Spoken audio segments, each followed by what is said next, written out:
We have a breakdown in the criminal justice system, a lack of respect for the rule of law that has been fostered by politicians who put forth policies that make it more difficult for police officers to do their job. This segment is brought to you in partnership with our friends over at Future 42. Turn your frustration into action at future42.org. I was at an event last night down in the Tacoma area, and I ran into a guy who ended up asking a question about business owners. He's got a variety of businesses across Western Washington, also happens to be a candidate for the 8th Congressional District. His name is Nariv Sheth. And he said that he was frustrated because his businesses have been broken into routinely. And he, has reached out to police to no avail. And then he finally reached out to Cairo 7 News and wanted to talk about one of his businesses in Normandy Park that had been broken into for a third time. And he was telling me how he was so disappointed with how the story came out because it didn't talk at all about why is this happening? Why is this happening with such frequency? Here's a little clip from the story. They had a mask on, they had gloves on, so they were professionals. In April, other employees at his Des Moines business weren't so lucky. He pulled a gun on his face. He says he's made a police report each time something happens, but not one culprit has been found. And out of 18, I haven't got even a single return phone call from police. Law enforcement saying that we have limited resources right now. Yeah, but I read this whole story at Cairo 7, and I think there's a couple things going on here. I think that local newsrooms are having a hard time. I think they have really young reporters who maybe aren't familiar with the intricacies of everything going on. But I do think some of it might be political. And it's really unfortunate because here you have this business owner who's like, oh my God, 3 times this has happened. And he's desperate. And he's reached out to the police and he's reached out to the media. I want to read the full Cairo 7 article. Okay. Because I think it perfectly illustrates, and this is his frustration he was expressing to me last night. It says, a Normandy Park business has been broken into and burglarized for a third time. The thieves busted in through the patio door and left in under 5 minutes around 8 a.m. Saturday morning. The co-owner, Nariv Sheth, said it looked like the 3 men had done a home invasion before. He said they broke in by prying in the back patio door. They had masks on and gloves on, so they were professionals. It's the third time burglars breached the Bistro Baffy doors. Once the robbers got inside the business, they split up. Inside the business, they split up and headed straight for the register. And then it's another quote from the business owner who says he cut the cables and everything. The register took the register with him. He was trying to open it, and it says, Sheth did make a police report after Saturday's burglary. Cairo 7 reached out to Normandy Park Police for comment, but did not get a reply. What's missing from that article? Any sort of context or any sort of effort to hold people in power accountable for this environment that's plaguing small businesses. This article is essentially, hey, here's some cool surveillance footage of something happened to this poor freaking business owner. We'll show it to you. Oh, he called the police and nothing. Okay, but why is this happening? Why are businesses with this level of frequency being burglarized? What has contributed to an environment where police don't have enough officers to prioritize the burglary of a business?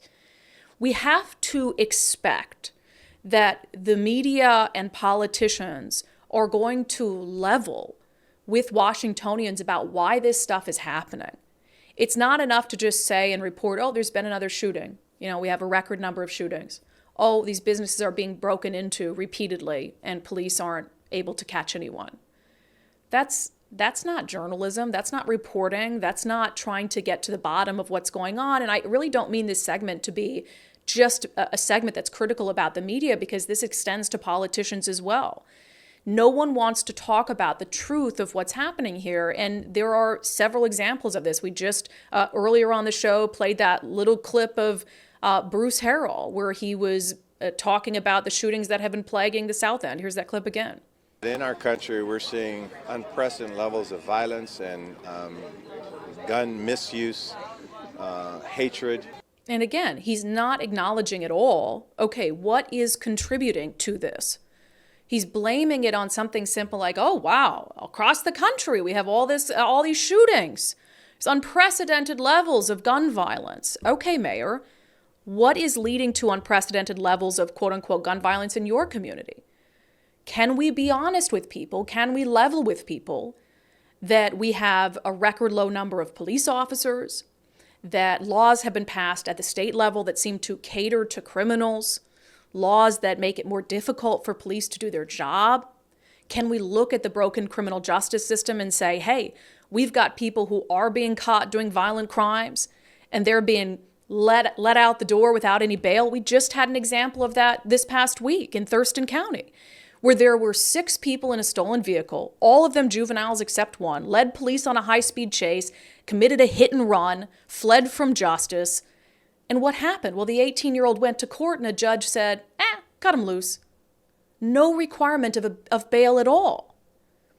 We have to talk about, when we're going to talk about, in this instance, the unprecedented levels of stolen vehicles, when we talk about the record number of homicides, when we talk about this story that Cairo 7 glossed over about business owners dealing with break-in after break-in after break-in, we are not doing we're not adding any service to the people of Washington. We're doing them a disservice if we don't get into why this is happening. It's not enough to simply say it's happening.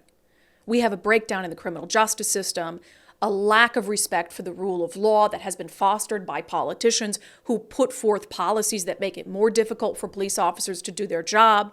And not only that, they have vilified police officers wholesale for years on end. You don't think politicians vilifying police officers has an impact on how young people view police officers and respect authority?